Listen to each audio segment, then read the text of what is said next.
स्वास्थ्य मन्त्री गगन थापा हुँदाखेरि 2072 साल क्यान्सरको लागि उहाँहरूले चाहिँ कति पैसा यहाँ चाहिँ अनियमितता गर्नुभएको छ प्रष्टसँग लेखिएको छ यहाँ। यो नियमावली विपरीत प्रतिष्ठान गर्ने सबै चेक आफै सही गर्ने यो उसलाई बुझाइ प्रमुख अमित श्रीवास्तव मार्फत गराइएको पैसा भुक्तानी गर्दाखेरिको पनि यो अवैध छ। मातृ शिशु भवनमा 2 अर्ब 18 करोडको भवन बनाउँदाखेरि 21 करोड रुपियाँ घोटाला भएको यहाँनिर देख्नुभयो। 21 करोड प्रतिवेदनमा आएको छ।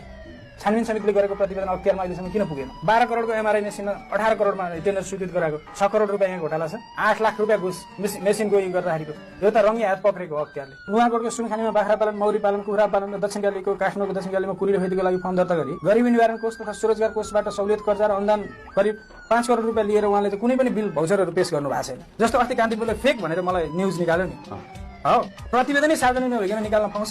संसदहरू सबै कान्तिपुर र अन्नपूर्णसँगै त तथास्तु भएर बसेका छन् नि। एउटा भ्रष्टाचारीलाई अदालतसम्म ल्याउनको लागि कम्तीमा पनि मिनिमम 50,000 खर्च भएको हुन्छ। 400-1100 जनालाई गर्दा कति खर्च भयो त्यो भन्नुहोस् त? त्यो राज्यले त्यो क्षतिपूर्ति कहाँबाट भराउने थियो? तर भ्रष्टाचारीले चाहिँ यसरी देश आक्रान्त पार्दाखेरि उनीहरू चाहिँ के गर्छन्? सलाम गरेर बस्छन्।